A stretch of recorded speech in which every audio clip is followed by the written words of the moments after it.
Hello, this is Mark once again from jazzguitarlessons.net. To conclude this 5-part series on jazz chord progressions, we have part 5 now, and we'll blow on the last 2 progressions of the last page. So progression 15 and progression 16. 15, just a little thing of, secondary dominance, turnaround, how do you call that? Back cycling, right? If you dealt with number 4, progression number 9, if you dealt with progression number 14 and 13, I'm sure it'll be simpler for you. If you're just jumping in, please listen to the introduction to those videos. You'll get ideas as to what you could do with that. And lastly, progression 16 will be Solar by Miles Davis, a great blowing tune. And hopefully, if you print those PDFs and you learn the progressions and follow my advice, you'll be playing Solar in many different keys, which is likely to be very valuable for your playing. So let's get going. Alright, progression 15 here. Let's start by examining the chords a little bit. C major 7, this is C major. Now we're having a 2-5 going to 6. D minor 7 flat 5, E 7 flat 9. A minor, which is 6. The chromatic baseline, that's the G in the bass. F sharp minor 7 flat 5. F sharp, F minor. E minor, A. D minor 7, G, that's just a 2-5 back to C. See that little E flat there? Diminished chord? That's called the passing diminished. So, a lot of beautiful things happening. I want to mention there's a few things that could have been discussed previously in the other progressions, but I didn't want to include too much information in videos lasting for half an hour or something. So just take a look at one thing. First bar, C major 7, fine. 2-5 to A minor, fine. Then when we get to bar 4, see, F sharp minor 7 flat 5, why would you use this chord in this place right after we played a beautiful A minor? It seems so just out of place, right? But the thing is, if you look at progression 9, we also started with that with the purpose of going to doing a back cycling thing, doing like descending 2-5s, but now we don't have that. But we do have that. That's my point now. If you look at F sharp minor flat 7 flat 5 followed by F minor 7, if you start in this bar and look until where you see the C major again, it's the same progression as number 9, except instead of having B7 flat 9, we have F minor 7, tritone 7. But let's say that the B7 that we practice in progression 9 is a tritone 7, now we're dealing with the real deal. Why is that? Okay, I really like the C, F sharp minor 7 flat 5. I see that as an inversion of A minor. Once again, F sharp minor 7 flat 5 is an inversion of A minor. Why? Because F sharp is the 6th. A minor, 1, 2, 3, 4, 5, 6, 1, 2, 3, 4, 5, 6, F sharp. Okay, so F sharp minor 7 flat 5. If you look at your guitar hand and you remove the bass, you're left with just that A minor. Just that thing is just an A minor chord with the 6th in the bass. Aha! So you can think of it as A melodic minor if you want. So it's not necessarily a F sharp minor 7 flat 5 as in a 2 chord. It's just a chord that is an inversion, and the title of this progression is called Chromatic Baseline. So the whole goal of this is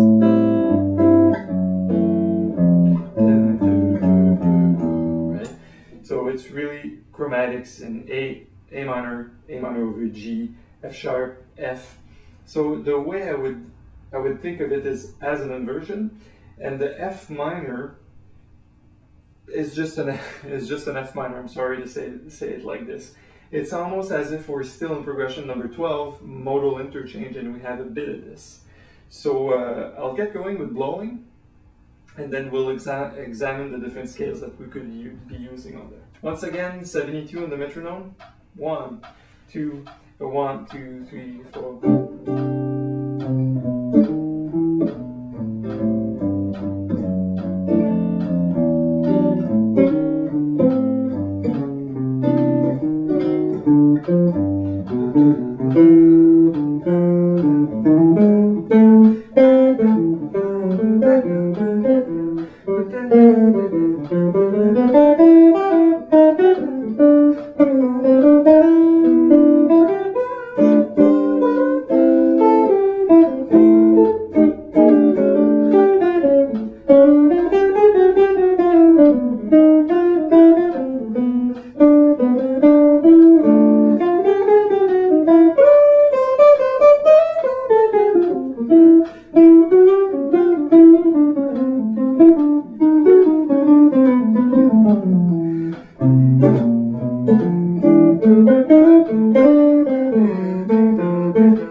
Alright, so we're getting in the real juice here. It's really challenging for me to play on those changes.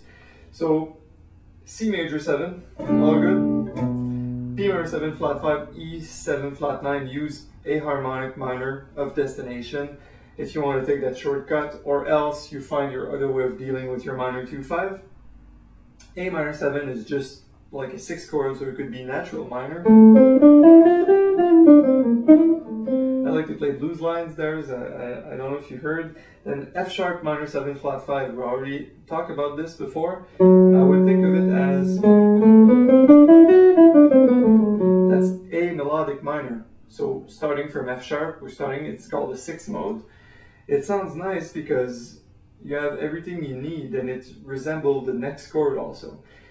So while blowing on it, I found out about the F minor. F minor 7 is just half step higher than E minor 7.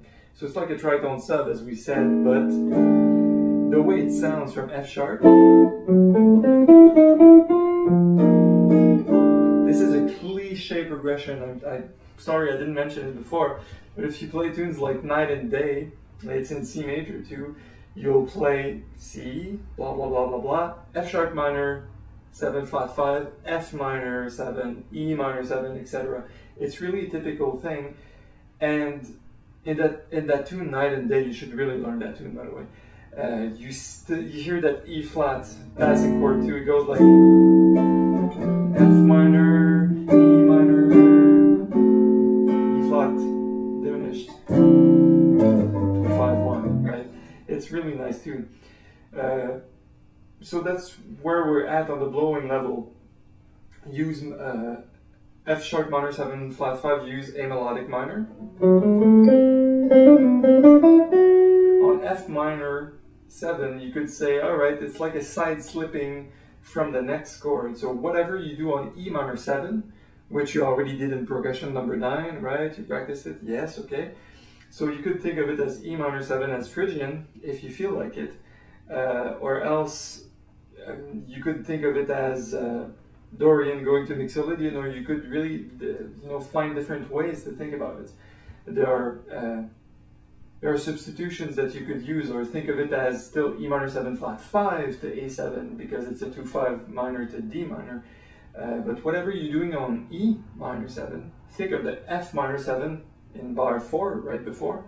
Think of it a half step higher. That's all. That's really all I can tell you. That's what was happening in my mind while I was playing too.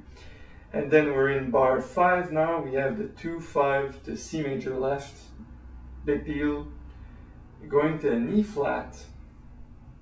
Diminished 7. Why E flat? You're saying, yeah, we're on C, then to E flat. What's the deal with this? Well, you remember progression 12? I told you that the first 2 bars were the same chord, in fact. So E minor is a substitute for C major.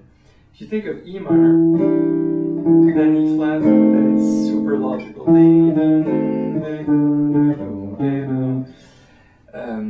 So on that E flat diminished 7, you play diminished arpeggio, or as we discussed,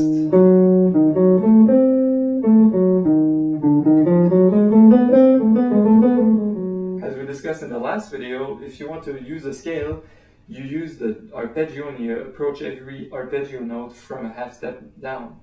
Outside of it, I think we did everything in our possible. In fact, progression 15 is funny, right? Because the last 4 bars are stuff that we worked over and over through other progressions. And the troublesome spot is to get at the beginning from C to A minor, which is fairly easy, you know? But the bar 4 is really the challenge. That F sharp is like, oh wow, it's a different sound. So check this out, study it well, check out Night and Day, and let's move on.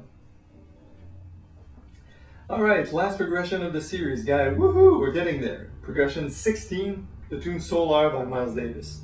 If you don't know this tune, it would be nice if you maybe picked up the recording, the Miles Davis All-Star. It's a great album.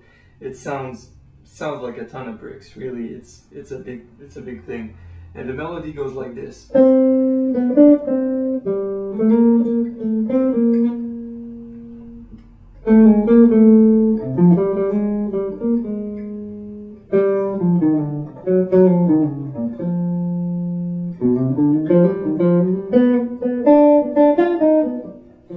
Etc.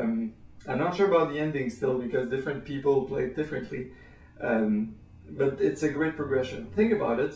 Look at the chart. You see C minor 1, and then bar 5 you see F major. So oh, it's a 1 to 4. So it's like a blues that would be minor, except the 4 chord is major.